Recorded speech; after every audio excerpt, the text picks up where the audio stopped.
Salut à tous les scapers, aujourd'hui on se retrouve dans une nouvelle vidéo afin de vous présenter le module porte-caisse qui est vraiment central dans le porte-matériel. Alors comment il se compose? Le module porte-caisse en fait c'est trois éléments. Le premier ça va être le porteur universel qui va se mettre directement, se visser sur le montant vertical du porte-matériel, le pied et le plateau qui fait la surface là où va se poser la caisse qui lui est en aluminium.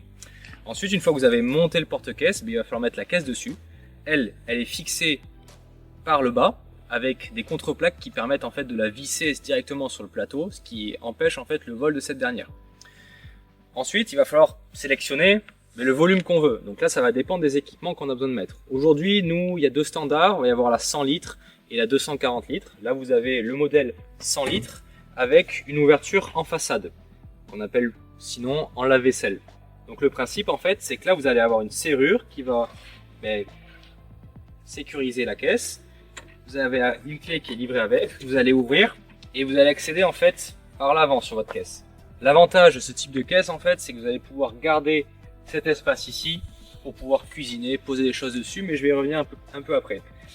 Moi personnellement, pourquoi j'ai la caisse? Parce qu'en fait, je mets là tout ce que j'ai pas envie d'avoir dans le van, donc ça va être principalement le tuyau pour remplir le réservoir, l'égouttoir pour la vaisselle, une sangle de tractage, un réchaud et d'autres accessoires en fait qui varient en fonction du voyage.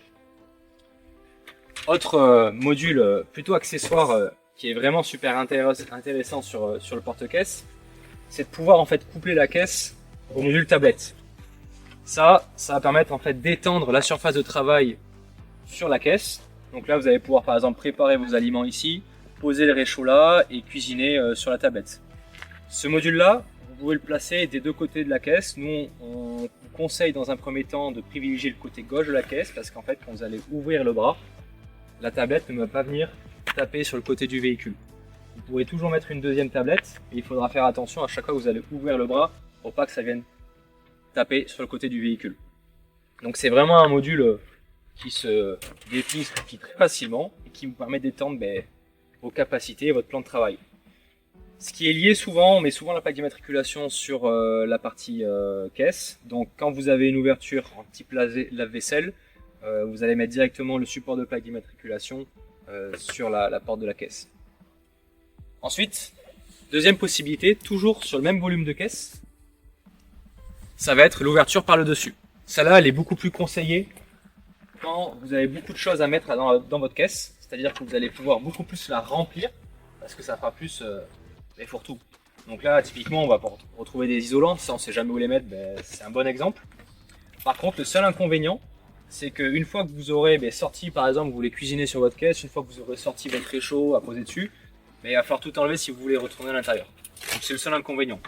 Dans ce cas-là, on installera le support de plaque d'immatriculation directement sur le porte-caisse. L'autre standard que l'on va avoir, ça va être généralement sur les fourgons, donc des véhicules plus hauts. Ça va être une caisse qui fait 240 litres, donc 1 mètre de hauteur, 50 cm de largeur, 50 cm de profondeur. Pour donner un ordre d'idée, l'autre elle faisait 60 cm de large pour 50 cm de profondeur environ et 50 cm de hauteur. Donc là on double un peu plus le volume. Ça c'est plus conseillé sur les fourgons parce que ça laisse assez de place pour pouvoir mettre un module au-dessus, par exemple un porte-jerrycan. Ça va être le problème de ce type de caisse quand vous allez la mettre sur un van. Si vous souhaitez par exemple mettre un module porte-roue de secours ou un module porte-jerrycan au-dessus de votre caisse, ça n'ira pas sur un van parce que ça sera trop bas. Donc c'est-à-dire que la roue de secours va venir en contact avec votre caisse. Dans ce cas-là, il y a deux solutions. C'est où vous partez sur une caisse qui fait 100 litres, comme vous avez pu voir précédemment, ou alors si vous voulez vraiment optimiser au maximum l'espace entre le porte-caisse et votre roue de secours, moi je vous conseille d'abord de monter en fait l'intégralité de votre porte-matériel, donc le porte-caisse et la roue de secours, le module au-dessus on va dire plus généralement, de mesurer l'espace résiduel et comme ça vous allez pouvoir choisir la caisse qui vous convient le mieux. Alors quelle taille de caisse je vais pouvoir mettre sur mon porte-caisse? Alors le porte-caisse, lui, il accepte des caisses qui vont faire 60 cm de largeur pour 50 cm de profondeur. Ensuite, la hauteur elle va varier en fonction de vos souhaits de volume de caisse ou alors ce que vous avez au-dessus comme module. Alors pas de panique, si vous avez une caisse de grand volume et que vous voulez absolument un plan de travail pour cuisiner ou poser des choses dessus, bon là c'est un peu trop. Du coup il y a toujours le module tablette, que ce soit une petite caisse ou une grande caisse, vous avez toujours la possibilité de l'installer. Donc là c'est pareil, vous l'installez à la hauteur que vous voulez et à droite ou à gauche. même si, comme je disais précédemment, on privilégie le côté gauche. Ensuite, concernant la charge utile, là, que ce soit sur un fourgon, donc un véhicule plus haut, ou un van, comme vous avez pu voir précédemment, on va être sur une soixantaine de kilos en comptant la caisse. Donc il va falloir déduire le poids de la caisse de votre charge utile.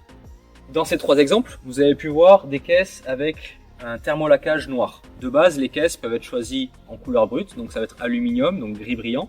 Et ensuite, vous allez pouvoir choisir la teinte de votre caisse. On privilégie le noir parce que c'est généralement ce qui se marie le mieux avec les véhicules. Et après, tout dépend de ce que vous souhaitez. Si vous avez vraiment un équipement spécifique avec des dimensions hors standard à mettre dans votre caisse, vous avez toujours la possibilité de faire réaliser du sur-mesure. Pour cela, on vous met le lien de notre partenaire en description. Et là, vous allez pouvoir lui demander de mettre une étagère à cet endroit-là, un tiroir coulissant à cet endroit-là, ou une caisse qui fait 5 cm sur tous les axes. Retrouvez tous les détails techniques concernant le module porte-caisse, les caisses compatibles, la tablette en description dessous. Et si vous voulez voir et comprendre comment cette caisse est fixée, allez regarder la vidéo concernant les simul-bars. Merci d'avoir regardé la vidéo et puis on se revoit bientôt.